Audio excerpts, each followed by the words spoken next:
You may have seen a series of films I've done recently in which I give you my quick impressions of half a dozen new electric cars that I got to drive. But what I didn't say in those films is, although I said what I thought about them, I didn't kind of try and rank them. So we try and address that in today's video.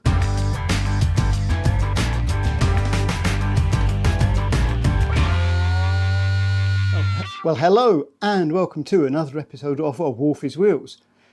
You may have seen the recent series of 6 videos I did where I got to drive back-to-back 6 new electric cars all over the same 10-mile route, all back-to-back, and I kind of gave my initial impressions of what I thought about each of them.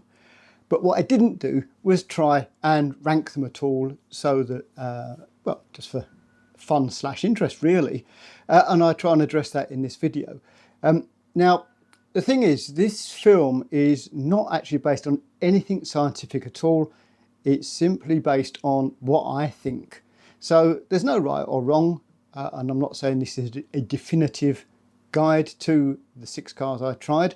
And indeed, there were many cars I haven't tried out there. For example, at the event I went to, the Stellantis group, so that's sort of Fiat, Vauxhall, Citroën and others weren't there, and neither were the Volkswagen Audi group. So there were no Skodas, no Volkswagens, no Audis, no Porsches, or anything like that. In fact, the only main manufacturer I think that I didn't try the wares of was Polestar, and that's because simply it was too busy. I just couldn't get a slot to try a Polestar. So as I said, there are plenty of other choices out there, so this video really just looks at the half a dozen that I took out. So the cars that I actually did get to drive, as I say, I took over the same 10-mile route and drove them all in exactly the same sort of way, and the intention was to sort of kind of see if I would like to have one of these on a daily basis, and how I might get on, and so on. And the cars I drove, and this is not in any particular order, were the MG5 Estate, the Ford Explorer, new electric Explorer, the Hyundai Ioniq 6, the Tesla Model 3 Long Range, the BYD Seal, and the Volvo EX30. So let's just have a sort of an attempt to sort of put them into some sort of ranking order, although as you'll see it is actually impossible to do that, realistically speaking. So in the unenviable 6th place is the Volvo EX30, which if you watched the film you'll know I really didn't like, and it was really a combination of how the thing rode on the road and the level of intrusion of the safety systems, and when you combine that with the price of the vehicle, both as an outright purchase and a PCP proposition, and the space available, I really didn't think it represented either good value for money and had no compelling features which made me think, well, actually it may be a bit expensive for what it is, but actually it's so good in this area, whatever, it actually would work fine. So that's very much in the last place. Sorry to those who've got one. I do hope you enjoy it. It's just not for me. So in 5th place we have the new Ford Explorer, which is quite an interesting car. It's basically very similar to the new Capri, and is sort of based on a floor or footprint area about the same size as the old Focus, and they've packaged it quite well, and the car actually drove pretty well on the road. No sort of problems there. But what I thought personally was, I thought the space was a little bit compromised, but the big problem with it is simply the cost. It's far too expensive for what you get. When you start looking around at sort of £50,000 electric cars, the Ford Explorer starts looking very expensive by at least £10,000 in my opinion. And as I said earlier, this isn't scientific, this is simply my opinion, and that's what I thought. So that sits itself into number 5. And as we go up to sort of position 4 and above.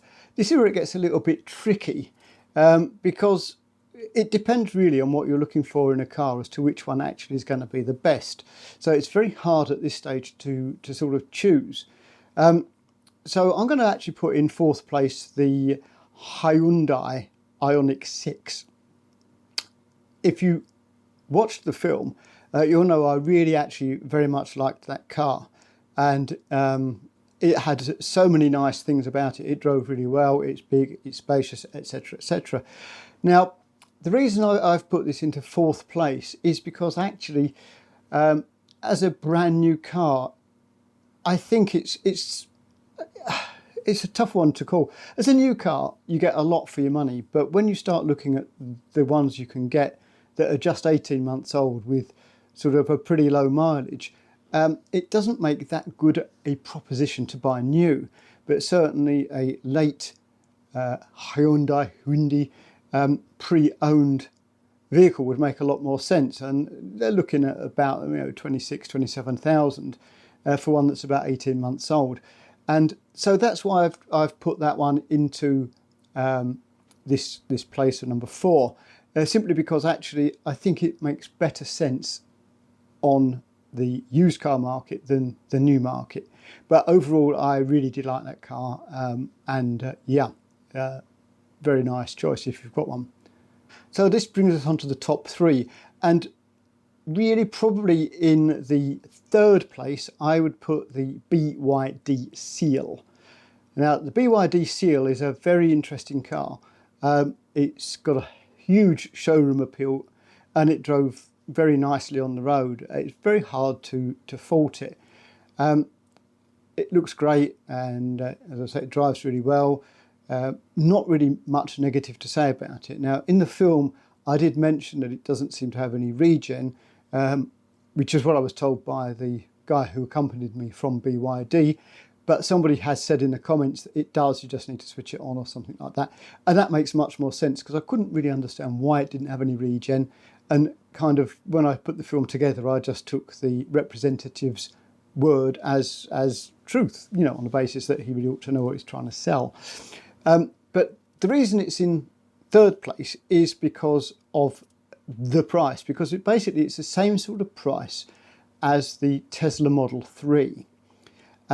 And given the Tesla supercharging network and other advantages that you kind of can enjoy with a Tesla, like over-the-air updates, etc, and a proven vehicle, I'd find it, if I was sort of at the showroom door and I had Tesla there and BYD there and £50,000 in my pocket, because bear in mind that when I looked at the PCPs there wasn't much to choose between them, so let's just talk roughly 50 grand.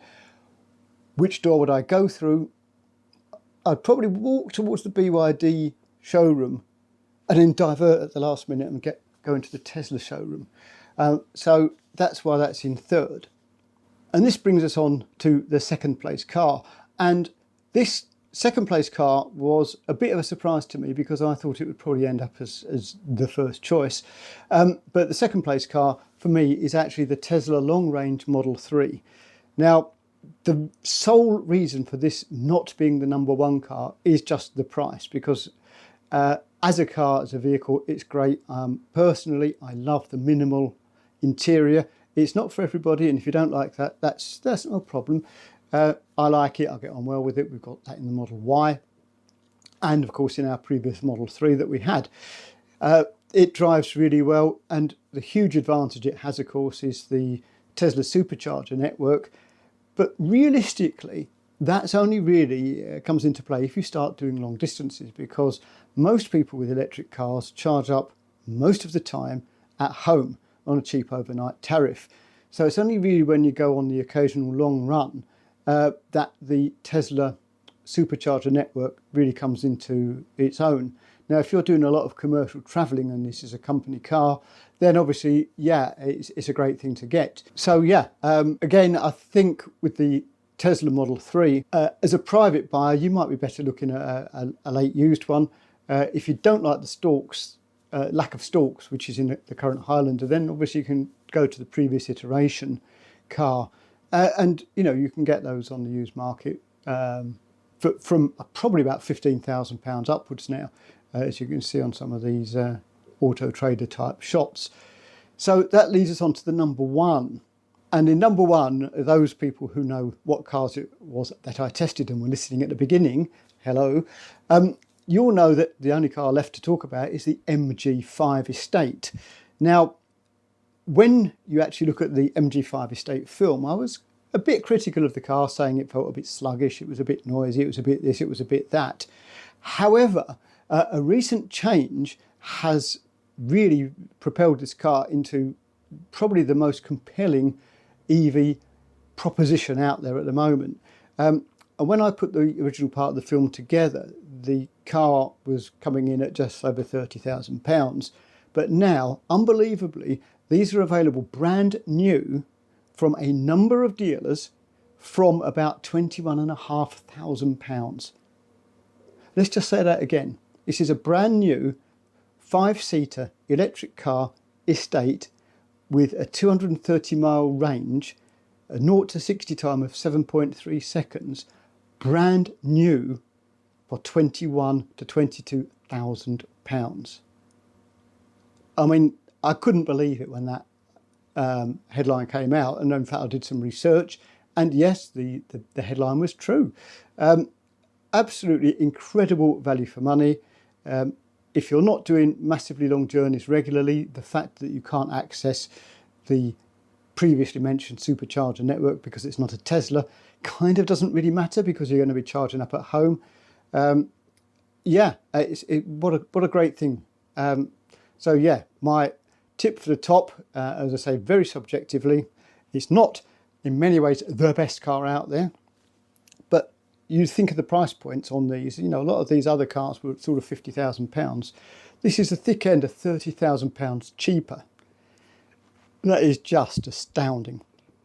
So yep, in number one, in the halo position, and in fact it's called the trophy, gets the trophy, number one, MG5. So there you go.